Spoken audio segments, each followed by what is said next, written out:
Welcome back, you filthy exiles. So I've been tinkering with the tree to sort of get it to a position of tankiness.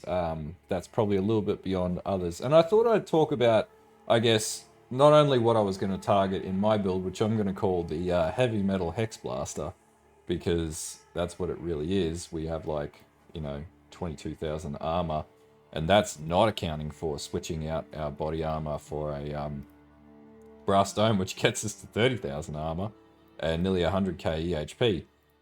But I thought I'd talk about some of the other things just to look out for, because Hexblast is sort of the meta, or whatever we want to call it at the moment. And so there's some other things. So when you're looking at your actual build at this stage, just bear in mind, if you see a Hexblast build that starts juicing up the number of active mines, that's a little bit distorting, because you may not, depending on if you're playing minefield support, which I am in fact, but if you're not playing minefield support and you're playing, some other type of support gem to juice it up, bear in mind, having one active mine that hits for 2.35 million DPS is pretty good. But what I've seen with some other PoBs out there is they just juice this up to 23 and then flog the DPS up through the roof. And that's, a bit of a, that's a bit facetious. The other thing is where they run Wrathtide Pit and they actually use a dissolution of flesh to be able to get to low life. They'll have pain attunement ticked, and then they'll tick on low life on here, and that'll almost double the DPS in some circumstances. So keep that in mind. That's a real distorter here. The other thing too is mines detonated recently as well. You'll notice this sort of juices the DPS up as well as survivability. So that's also going to fuck with your DPS stat measures. Obviously, I've got other things like Unnerve, Guardian, Pinnacle Boss damage here. Is the enemy cursed? Yes, it's a Hex Blast. Wither stacks too. So the reason why I sort of stick with 15 Wither stacks, which is the cap, is because I'm running double Wither totems. So multiple totems, spell totems, wither, you do the math, you're going to be stacking 15 withers on a boss really, really easily once you pop that, because you're going to have up to 3 wither totems up, so you're going to get the 15 stacks really quickly. And you could put faster casting on that, and that's going to pump that up more. So that I sort of feel like's appropriate, but if you take that off again, your DPS drops again with no wither stacks. So that's something to keep in mind when you're mapping, because you're not really going to have wither stacks until you get the bosses. Those are some of the observations that I made around sort of looking at other PoBs and what other people have done and yada yada yada. Now there are builds that go up into the crazy levels of DPS, but the survivability drops off, and that's where I address this. Now in this PoB, and I'll put it in the description below, there is one warning on this because the strength is a little bit lacking by, what's that, 26?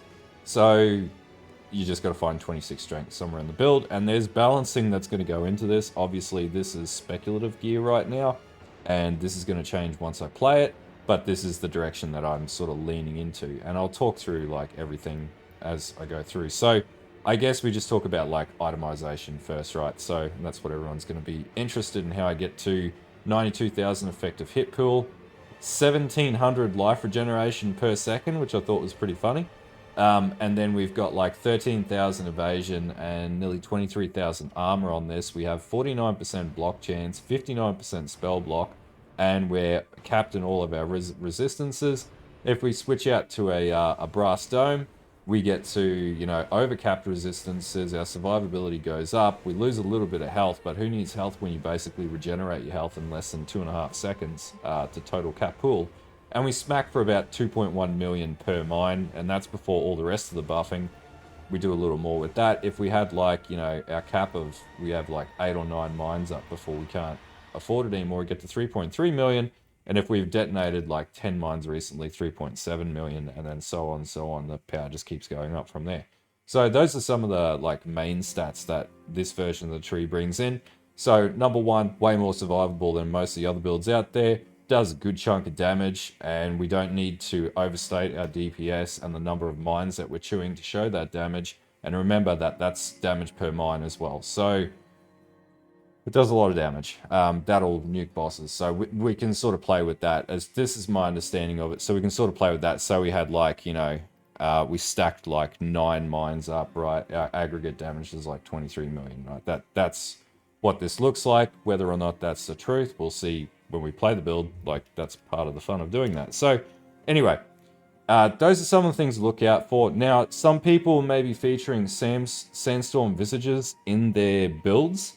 The problem with that is, yes, it's a Sanctum drop, and Sanctum's back in the game, but we have absolutely no clue how the market's going to react at this stage. And the advantage of Sandstorm Visage, for anyone who doesn't know what it is it basically takes the crit percentage off of your wand and applies it as your base global stat. So you get to like 100% crit straight away if you got 100% crit on your wand, or whatever your main hand is. So that's great, but we don't know the drop rate of it right now, and we also don't know the price when it hits the market and how long that sort of price will react for. So for those putting out POBs and for those watching those POBs or whatever, just keep that in mind, that it could be a cheap item that's highly and commonly available, or it might be completely ridiculously expensive and unobtainable because everybody's playing Hexblast mines, because it seems to be like the meta this league, weirdly, mainly because of Sanctum.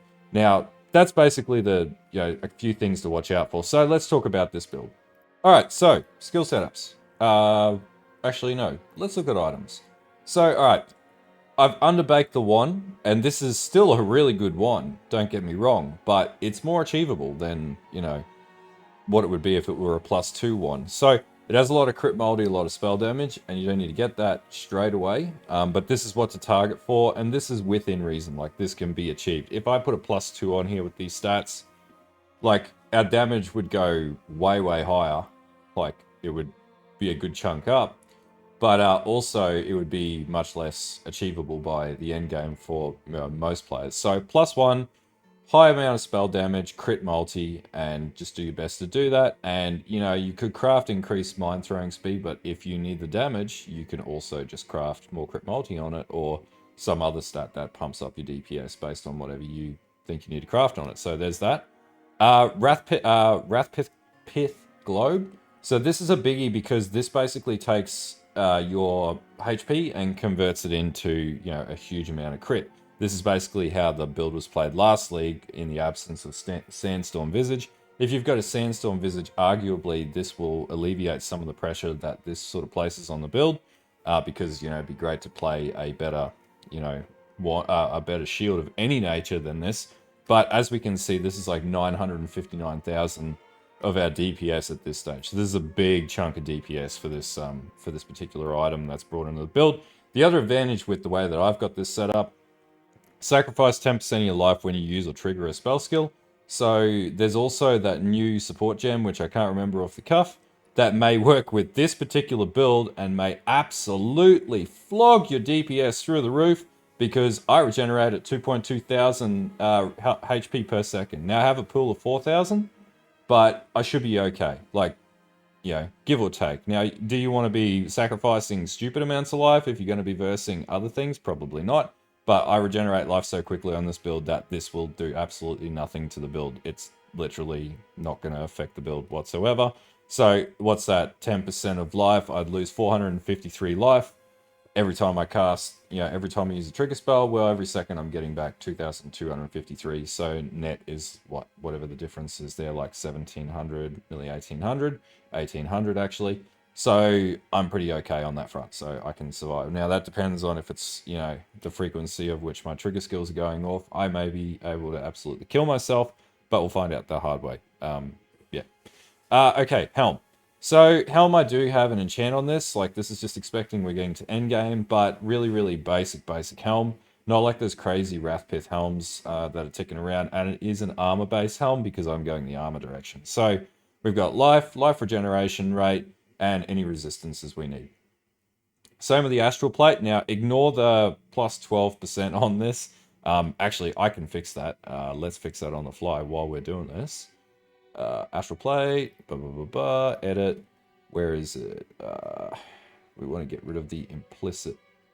So, too hard basket. Oh no, there it is. So, we want to get rid of that there. Okay.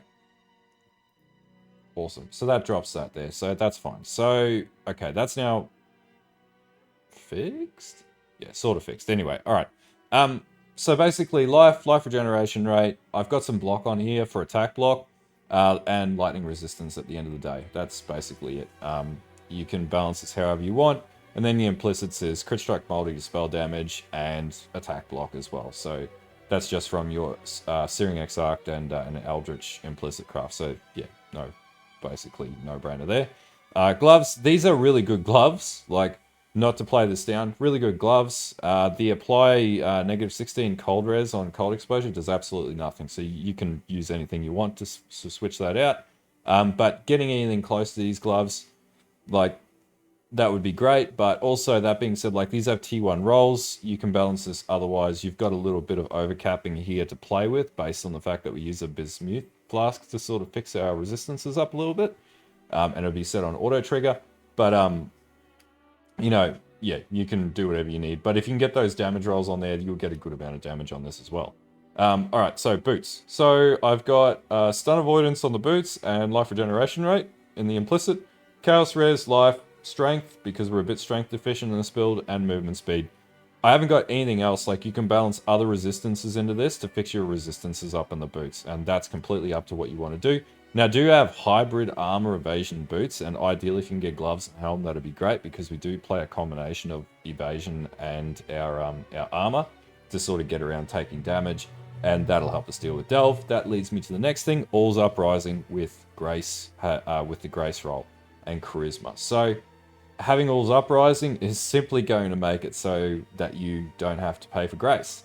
So you can run Evasion in the build, get to 68% evade chance or higher depending on your gearing, and also run Armor and have Hybrid Armor Evasion, which is actually pretty tanky. So that's also what's getting our tankability up. So if you don't get All's Uprising straight away, or whatever the price might be, hopefully it's not too expensive, then it's a good option to take. It does mean you don't make as much DPS versus having a +2 amulet, or like an Ashes or something like that, but it will give you that extra survivability that you might need to be able to, push down and delve to like 350 or take down or face tank Crystal Kings or something like that with this build.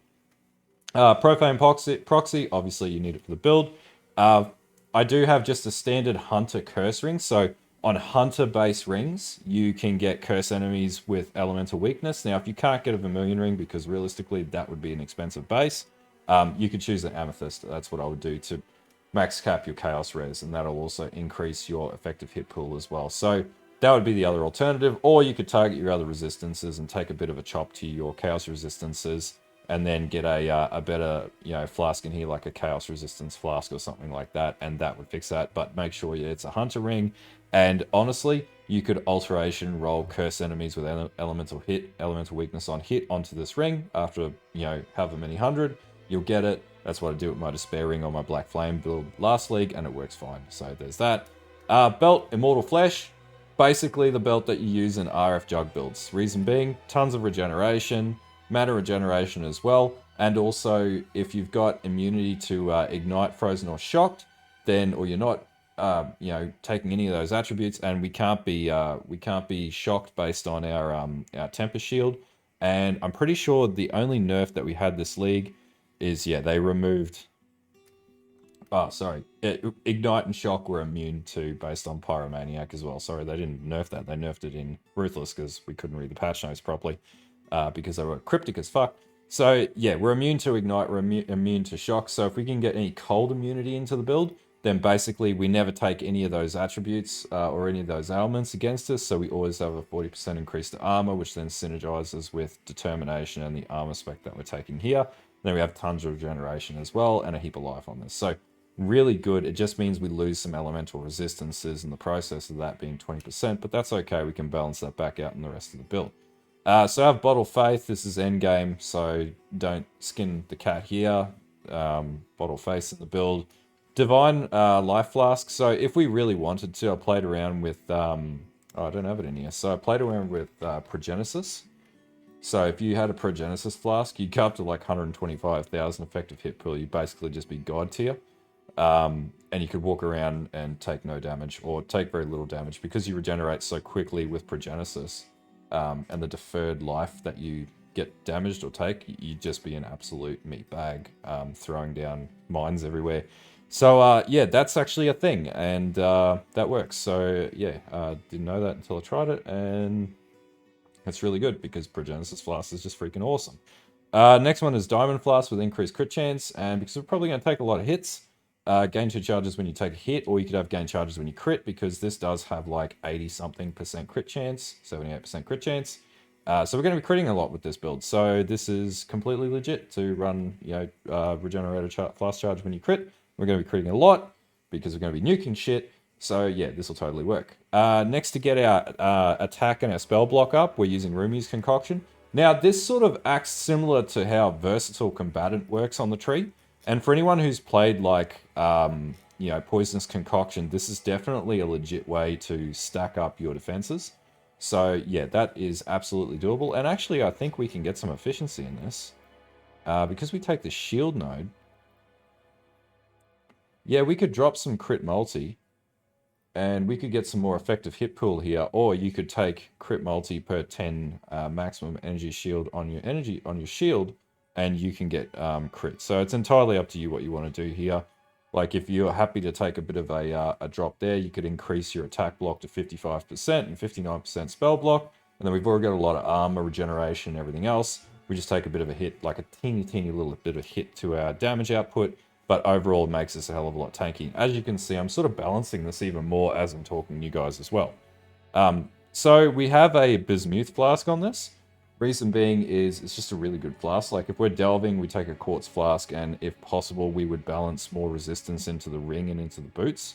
And probably the boots in this case, and maybe the chest piece as well, and that would fix our resistances up so we wouldn't need a Bismuth, because without it, we're sort of underbaked in a few reses. So actually just fire res. Honestly, this build is quite well balanced as it is, so yeah. Yeah, if we take that, we could probably, we could actually put a Ruby Flask in there, and that would decrease our damage even more, but yeah, that's an option. So as far as the Watcher's Eyes and stuff like that are involved, I just realized I had the wrong Watcher's Eye in here. So yeah, as far as Watcher's Eyes involved, I just had like 7% block chance or 8% block chance while affected by Determination. That actually gets us to 61% block chance. So we're not far off max capping block on both fronts, which is pretty OP. So yeah, that's the thing. And the thing about this one is it's not insanely expensive. We also have got regenerate 1.25% life per second while affected by vitality, and we have vitality in this build, and we'll talk about gem setups very shortly. So it means that you sort of sit idle at 2000 HP regeneration per second, and then as you start casting mines and stuff like that, your regen goes up through the roof. So yeah, pretty tanky stuff. All right, and then beyond that, we've got our medium cluster, our large clusters, so that's pretty sort of standard stuff.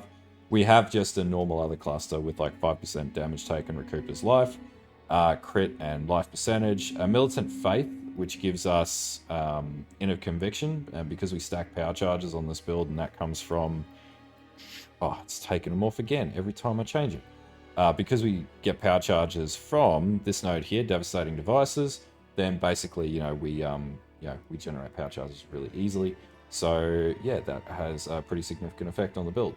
So definitely worth having. Sorry, I'm switching around a lot of stuff here. Now, Impossible Escape. I checked this one. Ghost Reaver wasn't too expensive last league, but because everybody's going to be playing this build, potentially Ghost Reaver will be expensive this league. So I'm not entirely sure about this. Push comes to shove, reallocate some points, and we're going to have to take at least Devastating Devices or Anoint it and drop an Aura. Just depends on how much. So, yeah, if we have to transition that, that's 3 points that we're going to lose. But we also get some other damage advantages to this as well. As you can see, I sort of readjusted this, and yeah, it increased my damage to 2.9 mil. And if we had 10 lines up, for whatever reason, it's 4.5 mil. So, yeah. Alright, so that's basically it for the itemization on where I want to get to be able to play Delve. How far will this go in Delve? Don't know. We're going to figure that out. Anyway, let's talk about gem setups. Okay, so skill gem screen, and hopefully you can't hear the washing machine in the background because it's Friday night and I need clean clothes. So sorry about that, but that's happening. Anyway, so in our gloves, we've got, and my gloves are acting really weird here. I've got Wither Totems, and I've just got Defiance Banner set up because I need that sweet, sweet armor and evasion. So, that gives me what I need. In our helmet, we're running shield charge, faster attacks, molten shell with cast and damage taken because we're a meat bag, and we're just running it on a level 12 and a level 8 setup, cast with damage taken and our molten shell. Now, if you could push that up, you're obviously going to get more defense, but I don't really see the point of going beyond level 12 at this stage. You want it to pop a lot more frequently. Now, Hexblast. So I've got level 21 Hexblast. Obviously, I've got Awakened Void Manipulation. You're probably not going to get that straight away, so you can switch that down to Void Manipulation. Still will do a ton of damage. Minefield Support. These are all just 2020, by the way. I haven't got alt gems in here or anything like that, so no funny business. High Impact Mines. Increased critical strikes. Now, you'd think that increasing crit multi would actually give you more, but it actually drops your damage by 473,000. So, yeah, didn't know that until I tried that. And then Awaken Chaos damage as well. Gives a fair crack of DPS because it also gives you +1 to the skill gem. So it actually gives you a huge increase to DPS. Yeah, like 900,000. Now, with the new gems, the gem supports, there might be some new gem supports that are in that list that might actually buff this up better, and that's something that we're definitely going to have to try. But when we get there, we'll get there. Because they don't appear to be in PoB yet either, so that sucks. Anyway, so in our weapon, our first weapon, weapon 2, so we got Summon Skitterbots, Flame Dash, and Grace. Now, Grace doesn't matter where you put it. It doesn't cost anything with All's Uprising, so that's really cool. Now, the boots I've got split because you're going to have 2 links and 2 links, so you're going to have a... or you could all just have all spare sockets on all the auras except for the Vitality, and I'll talk about that shortly. So we got Determination and Tempest Shield. So it gets our spell block up and our shock immunity, which we already have from the Ascendancy. And Determination obviously flogs our armor up through the roof. Now in the other 2 links, I've got Vitality on Arrogance, and the reason why I've got this set up, number 1, it alleviates the mana issue because I do use mana in this build, so you do need to have some mana. Now, as far as the regeneration, we'll find out how we go with 35.9 per second. It may not be enough, so we might have to fix that bottleneck. Alternatively, we could tick on... Oh, we have got Eldritch Battery on this too. So, yeah, that is actually active on this. So, yeah, Eldritch Battery it is. And that should have no issues casting. So, yeah, that's a thing. Forgot about that. Alright, so, yeah, we do have... yeah, lost my train of thought there. Anyway, yeah, I'm unsure of the mana effect right now, but because I got Eldritch Battery set up on this, it should work okay. And this is level 98, by the way, so, there is some compromise by about 5 or 6 nodes on here that we'll have to adjust as we go. So I am aware of that. Now, that's basically it for the setup. So obviously, we've got a Frostbite gem set up in the Profane Proxy ring, which should actually be ring 1. Yeah, that actually makes it a lot more sense. And we want to have Anomalous because that's because my first ring is in my right socket, so that it applies the cold, instead of the cold proc, it applies the curse, so then I get shock. And so we've got Anomalous, which increases Hex effect, so that actually increases my damage further. So we get to 3 mil, which is pretty good, like per hit. That's pretty decent.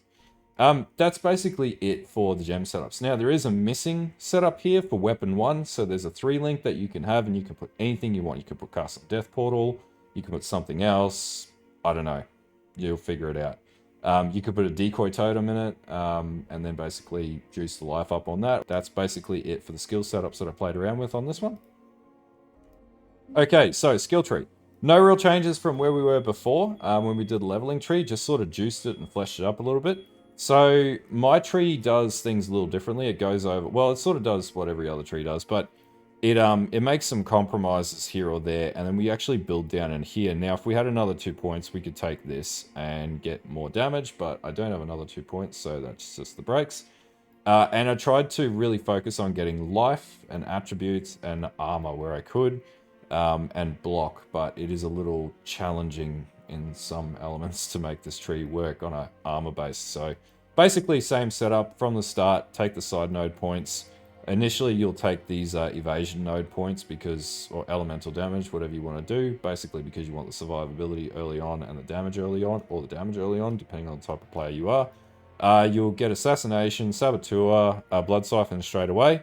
Now, I wouldn't recommend getting these nodes first. I would actually go up and then go to successive detonations and then focus on getting to efficient explosives first. build down, pick up your Written in Blood. Initially, you're going to take these Devastating Devices nodes and Explosive Elements, so you're going to lose some points here initially. And then come back, grab your Influence, grab your Whispers of Doom. Now, the cluster you'll do last.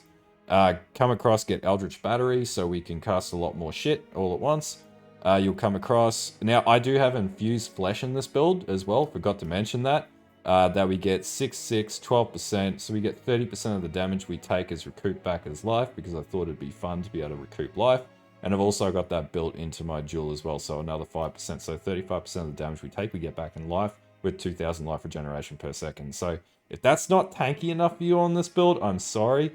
I'm trying to make this as comfortable as possible so you don't die, but I'm also not perfect. So yeah. So we have Discipline, Disciple of the Forbidden. That gives us minimum power charges and more power charge damage, and obviously 3% damage. Which actually really doesn't do anything. It's only 39,000 DPS, so we can save that point. And that brings us back down to 97. So we can put that somewhere else if we want, or we can just keep that in the back pocket. Now, if you want to pull points off, you could just pull points off that. That takes us to level 94, and I think that's pretty respectable at the end of the day. And then we can come down. I grab Arcane Guarding, and obviously the block node, or you can take the damage node, either one you want to go. In this case, I'm actually going to take block because that's going to give me a lot more attack block, and that means I survive for longer. Now, also go down and pick up the spell block nodes. This gets my spell block up. And also, I take Arcane Guarding, get more spell block, 80 and 60% increased energy shield from equipped shield, which means we have 600 energy shield. Actually, there is something I need to add to this, and I will be right back. Okay, so I figured out what we could do at Weapon 1. I'm sort of just optimizing this as I go through the video, which is really funny. We can add in a temporary Eternal Blessing aura, being Zealotry. Juice up our crit, get it to 84% and do more damage. That actually pops our damage up by a cool 900,000, so that's really nice. So that's a temporary aura. If we're running Eldritch Battery, which we are in this case, then yeah, we can do that and not have any ramifications whatsoever, and basically just smack shit like a brick shithouse. So yeah, that's a thing, and that also synergizes with this node here, which gives us 8% increased damage for any aura skills or whatever. So we get another 8% damage plus Zealotry on there as well. So yeah, we can do that too. So on the tree, we can come down and grab Arcane Potency, obviously Critical Mastery against unique enemies, so that's a thing. Purity of Flesh and all these nodes in between here. Now, none of these nodes really help the build at all. Like, you could put Life Skill Mastery, funnily enough, though that's not really going to do anything because if we're running Eldritch Battery, that should be fine. And then we have all of our aura nodes here and increased aura effect as well. Now, if you needed to, you could drop the aura effect. It's not going to like break the bank, but that's an option up to you, whatever you want to do with that. And we could also even put this node on it, which is just going to increase our survivability to nearly 110,000 as well. That's basically it for the tree, and then the Ascendancy is set up with, so I'd recommend going Explosive Experts first, go Demolitions Experts second, and then you want to go Born in Shadows last, third, because you want that blind effect, and then last you'll go Pyromaniac, and that's going to give you stupid amounts of regeneration at the end of the day. Anyway, this is basically the build. Obviously, config window, we go through and basically we got, we do stack power charges, time spent stationary, 1 second, because we've got to cast shit anyway when we fight bosses. Flask charge is active, consecrated ground, yes, nearby enemies 10, that synergizes with Sol Lunaris because I'm going to be delving with it, so we're always going to be surrounded. Have you been hit recently? Probably, because I'm going to be delving. Have you detonated a mine recently? Probably, because I, detonate mines. Have I detonated... How many mines have I detonated recently? I just put in a minimum of 10. Have you thrown a trap or mine recently? But no doy, because we're a trap or mine character. Nothing else here has changed. Wither stack's 15. We're assuming we're doing boss damage, but it's 2.4 mil if it's not on 15, which is still plenty to rip through maps of most capacities. Hinder comes from the Ascendancy. Blind comes from the Ascendancy. Ignite comes from Skitterbot, comes from the Ascendancy, thanks to use of Skitterbots. That's coming from this here, Explosive Experts, and Skitterbots, pretty sure, hopefully. And then we've got Shock coming from Skitterbots, Unnerved, this is coming from our gloves, which is there on our implicit, 20% chance to unnerve enemies on hit for 4 seconds. And Consecrated Ground is coming from our Bottle of Faith. Nothing else has been changed, and this is Guardian or Pinnacle Boss damage. So, yeah, that's basically my version, my take of how I'm going to play this build and what I intend to build towards. Where am I going to get 30 strength from? I could get it from anywhere because it's really easy to get 26 strength in this build because there's plenty of open areas to do that. So do what you will with this. Now, I didn't do anything with corrupted items, and obviously, if you want, you can switch to a brass dome. It's going to drop your damage slightly, but it's also going to make you completely crit immune. It's going to give you overcapping and just stupid amounts of everything. And you could put a 50% implicit corrupt on that. That's going to juice your damage up further. The only thing to bear in mind is off-coloring that type of item is going to be hard. The same goes with an astral plate even, but you could switch it out and use any other plate, like as long as it's got a lot of armor, or you could use an armor evasion hybrid plate, and that would also give you a really big advantage to playing this build too. But yeah, anyway, if this gives you a bit of an idea of how I'm going to broach playing this build for Delve, I'll put the PoB and everything in the description for you to use with that. And if you've got any questions, hit me up. If you've got any improvements to this, by the way, because this isn't perfect, right? This is, you know, me sitting here just trying to optimize stuff. And as we play, we'll figure out how the playfield goes and how reality gearing goes. Then, you know, feel free to post up in the comments if I've made a mistake or something like that. I just wanted to play this build my way, and this is my way, and also provide you some insight to what you should look for in builds that that could potentially be a little bit distorting or vexatious and not fully telling the truth about the build, or if they're builds that just aren't very well put together. Anyway, if you like this video, don't forget to like and sub, and until next time, and also follow the Twitch, follow that Twitch, so we're streaming on Twitch. Anyway, until next time, stay safe, and have a good one.